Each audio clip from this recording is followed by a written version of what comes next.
Hi everyone, welcome back. In this video, we will be taking the supplies from that little mini Japanese art haul. At least two of them. We'll be using the brushes, the fusion brushes, and some of the origami postcards, and making a print. So this is my take on a traditional Provincetown white line print. So we will be using one of my 3D printed blocks, which I've already used before. So this is essentially a 3D version made of plastic from a drawing. So these are little engraved lines, and when they are printed, this is kind of the result. So you get white lines that separate the color elements. So this is essentially the objective that we're going for. Now, these are really interesting, these postcards. I've done a little more research. And they are primarily used for origami, which is a kind of quick postcard method that folks use to kind of capture kind of what they see in front of them and send them off to friends. It's an interesting and kind of fun kind of casual and free art form.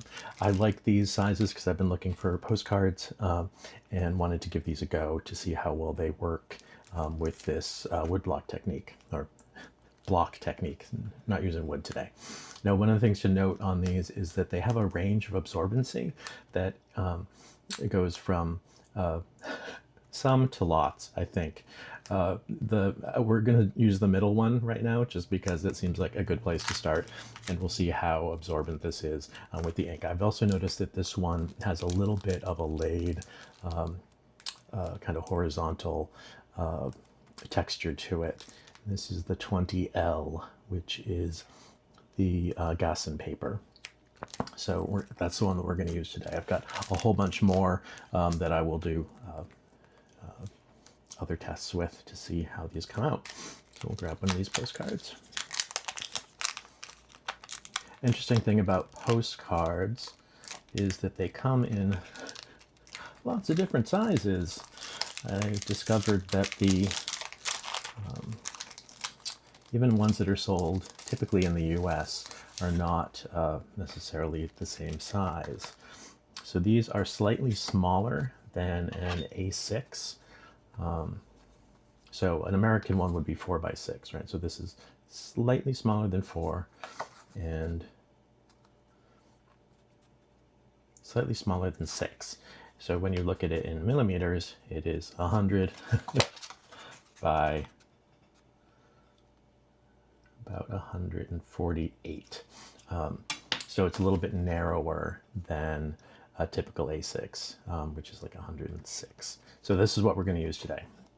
So since it's a postcard, you can see it's Japanese, so it has, so it's oriented slightly differently, it has their post markings on it, which is kind of fun. So this side is a little bit textured, this side is not.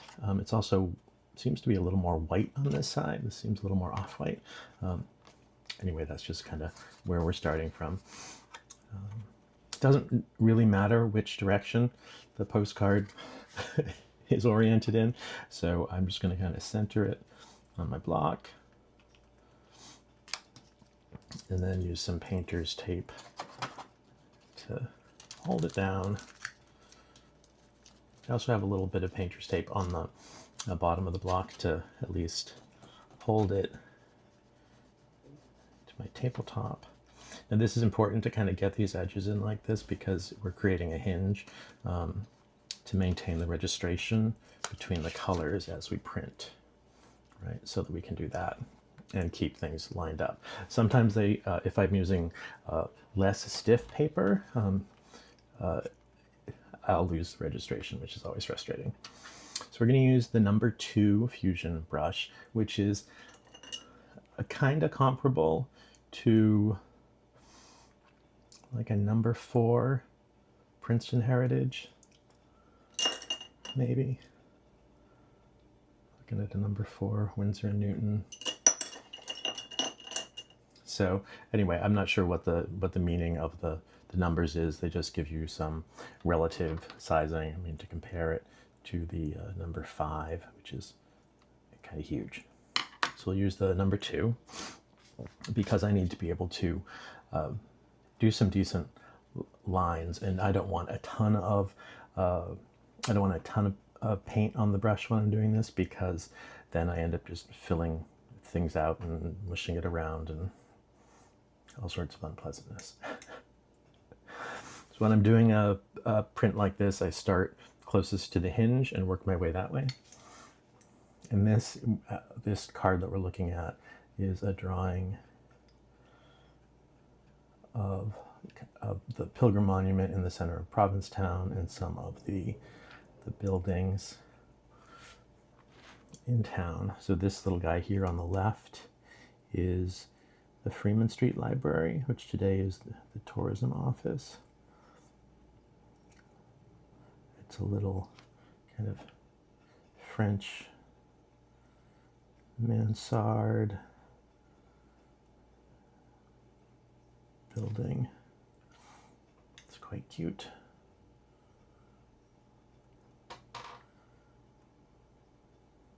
Upstairs, it was originally given to the town to be a library, so it has a peculiar interior. First floor is the tourism offices for the town's tourism staff, and upstairs is Provincetown Community Television, known as PTV, and that is kind of the main library space. So it has a central staircase. It's never really been renovated since it was the library. So it's very peculiar. It has a big skylight in the roof. It's kind of, I think, was last updated in the 1970s. So now that I've got a relatively even layer, flop it over. I like to press it just to make sure. And then I use my spoon. This is a traditional item. Instead of using a Baron, you can use a Baron if you want to. I kind of like the comic aspect of using a spoon. Spoons were used when this technique was developed. So you see we got a bit splotchy there, which is okay. We also got some pickup from the previous print, which is fine, since I'm using the same colors. If I were going to use a different set of colors, I would have cleaned the plate. So I'm actually going to go over this again. So, because kind of what we're looking for is how is this paper behaving with this paint, and what, how much paint do I need, what thickness. I tend to do this relatively on the thick side. If there's too much water, the paint will puddle, and you'll get a really, really messy pull because the paint will move around too much. So we just don't want the paint to, we're kind of treating the paint as inks here. We want a relatively solid.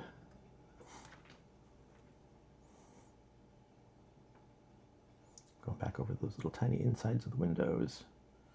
Make sure in that little tiny bit there.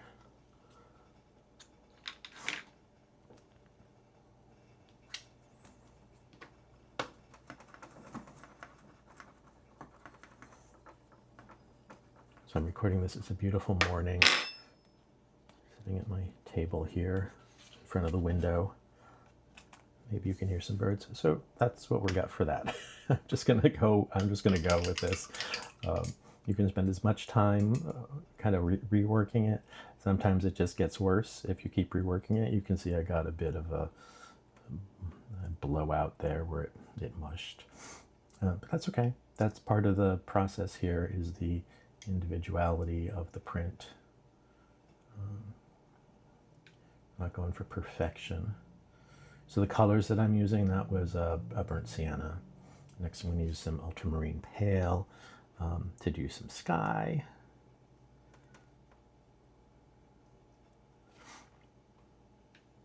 I do the sky a little bit looser. I'm not terribly worried about clouds or details in it.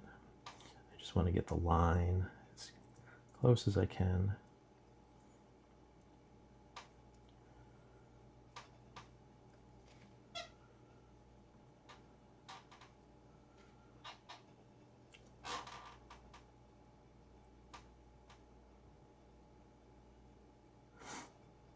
Notice as I do lines, I try to brush away from the line, because if you do this, you end up getting a relatively thick kind of line effect along the edge, which is not really what I'm going for. I don't want a big blob of paint there. So I try to brush away from the line.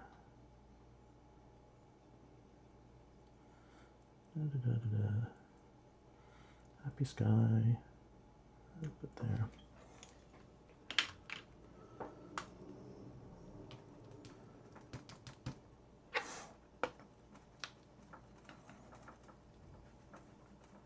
You can use another sheet of paper on top of whatever you're printing on as well to protect the surface. I like that.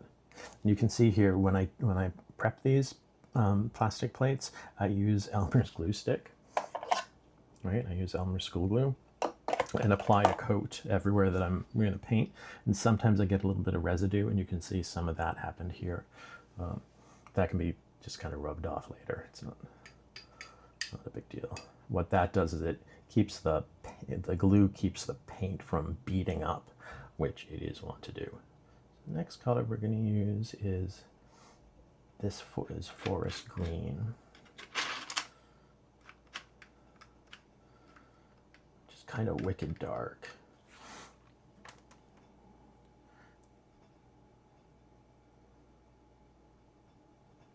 I like this because it has some blue in it, so it's, or at least it seems to have blue by my eye. So it gives me some good contrast with the sap green that I'll be using in a minute.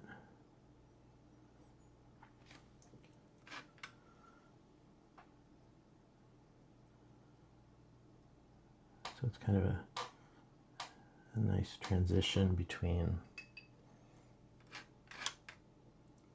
the blues above, the monument, and the sky, and the green of this building here.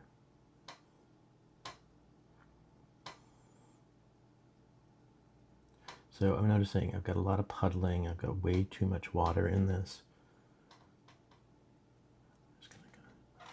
I'm going to pull, just going to clean off my brush, use a little dry brush to pick up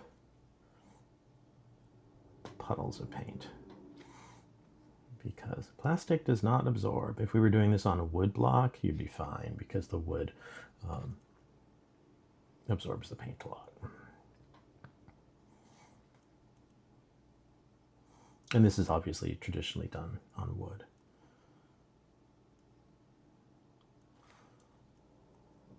I'm not going to do more of that green area, because I know I'll just push, my hand will just end up in it. Looks like I could use some more tape to hold this down on my table. Yay, hooray. Now you see I had waited quite a while since I put down this line, so it had dried up a bit, but I can always go back if I feel like it. I don't feel like it at the moment. So the next building we're going to do is this is Cabot's Candy. Is the modern use of the building. It was originally Siemens Savings Bank.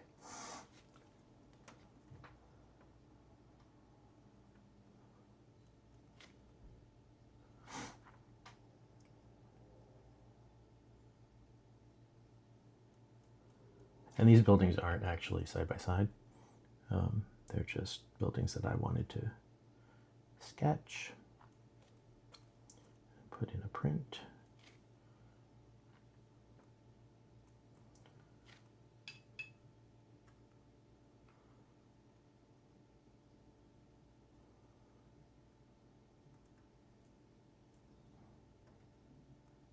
I don't know if you can hear the birds chirping. I have the windows closed because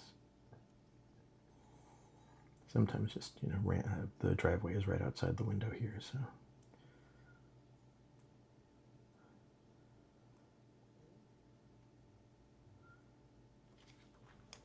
I am relatively happy with that. So that's just a yellow ochre.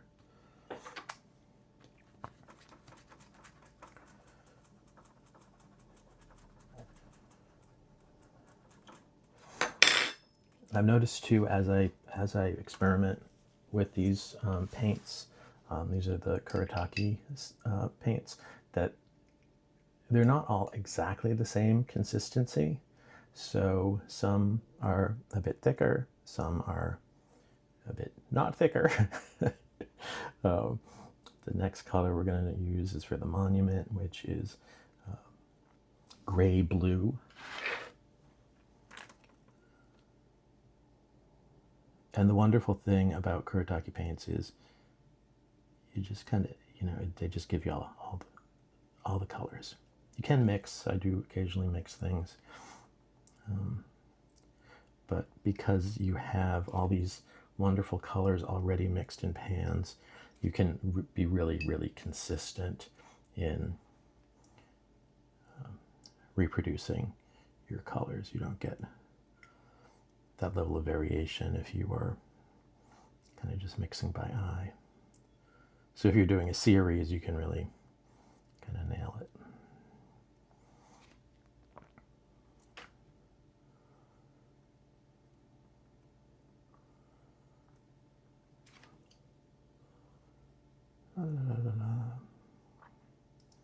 So yeah, so this is the Pilgrim Monument, built in 1910 to commemorate the landing of the Mayflower, which first landed in North America here at Provincetown in 1620. Most people don't know that. That's why the town built this gigantic granite monument here. I'm just going to black those out, sorry. And sometimes when I'm doing this, you know, when you're doing a large area, it tends to dry out.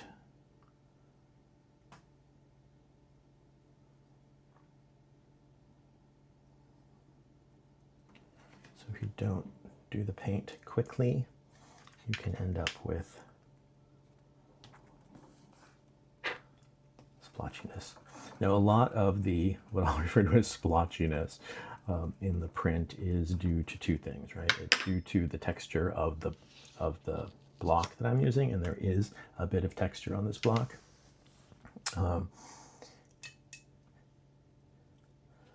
And the texture of the paper, right? So it's a combination of those textures and the paint.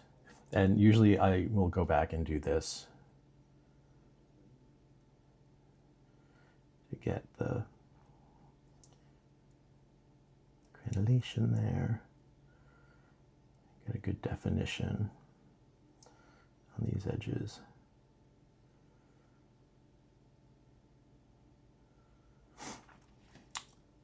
And that's really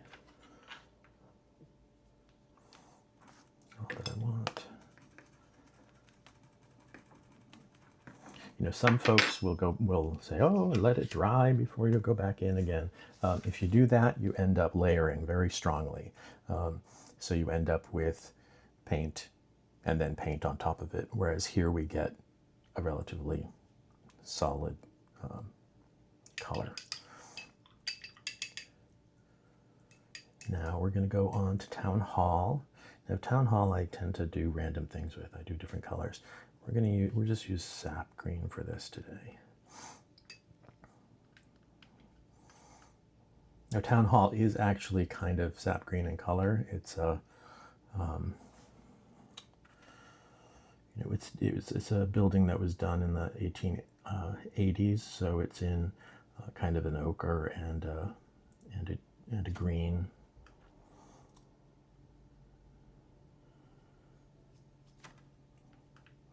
It's a beautiful, stunning building.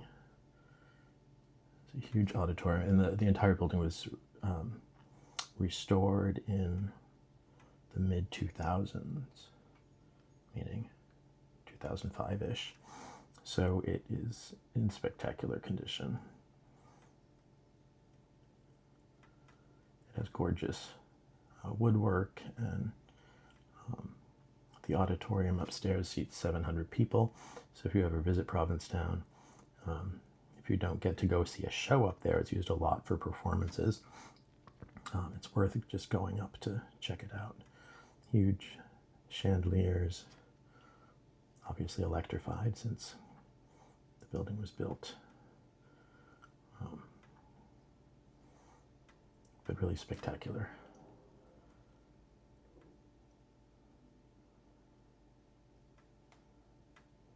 It also has a phenomenal art collection. You know, stories say that people gave paintings in lieu of taxes to the town, starving artists and all that. But the town does have a gorgeous art collection, so you can see quite a bit of it throughout Town Hall, particularly downstairs in the town offices and in the hallways. There's also some artifacts in cases in the hallways. And the town library also has a phenomenal collection, all part of the town collection. Now we're going to press this, Town Hall, squish, squish.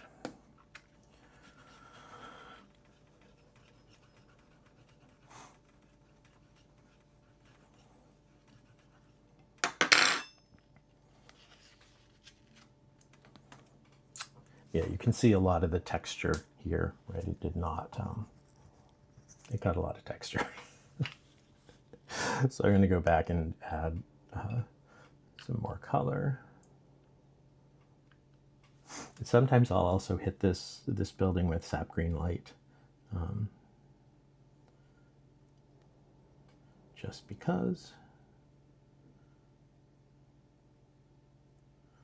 to give it a little bit of variation. A lot. Give it some shoulders.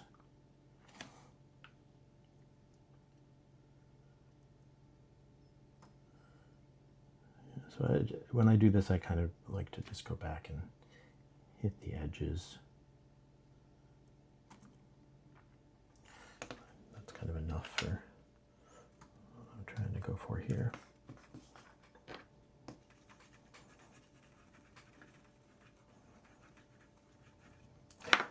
I like this process because you do get to be a little bit more painterly. You can see here how we got a nice dark, got some nice darker areas, but still retained the textures.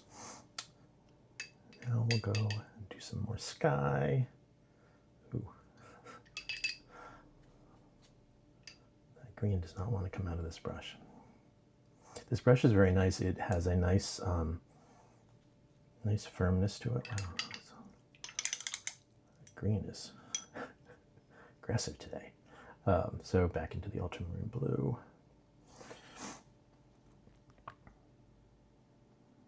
You can see right away I picked up too much water because I was doing all of that trying to clean the brush.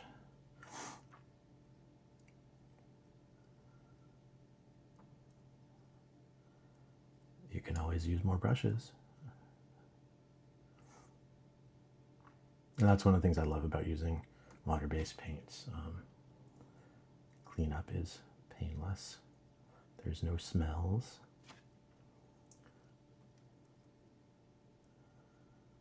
It's great if you're working in a small, confined space with poor ventilation, which seems to be my life.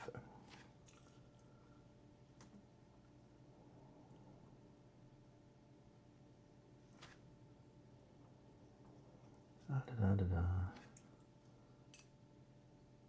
know that this corner always, for some reason, I think I don't apply enough pressure when I do this. Corner always ends up being a bit missing. And I'm going to add a little bit of sky up there. We're almost done with this. Oops.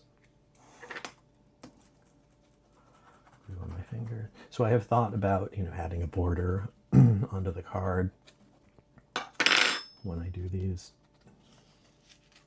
Kind of washi tape around the edge or something. Oh, I kind of missed. I just didn't press up here.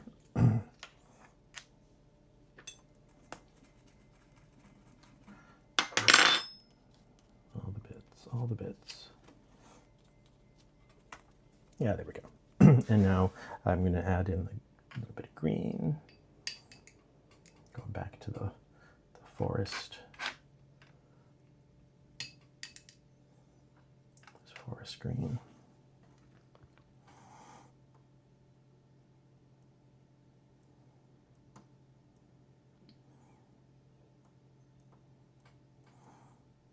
And then the next little building here, next to Town Hall, is one of the fire stations.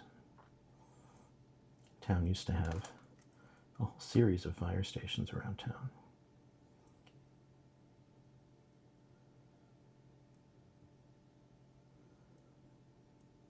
This one was for engine number 3, so these days we refer to it as firehouse number 3.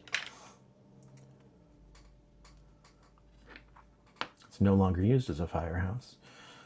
It's actually just storage upstairs for the town. And then downstairs is used, the garage door slides up, and it is used for kind of just as a community space with card tables, and folks can sign up to use it during their theme week as kind of an information booth. And it's just kind of neat.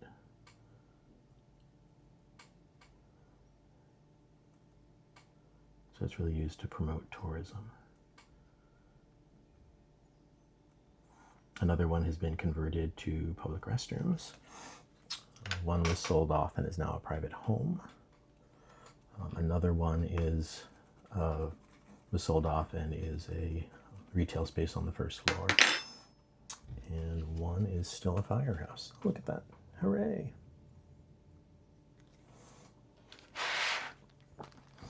So then I typically let this dry for a while and then clean up any any bits that need cleanup.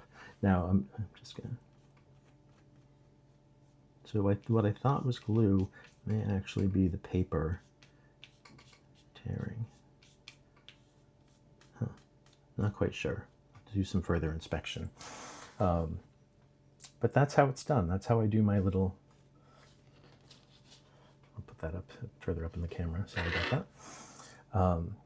Yeah, so that's a white line print done with Kuretake paints on a 3D printed block using Gansai paper and a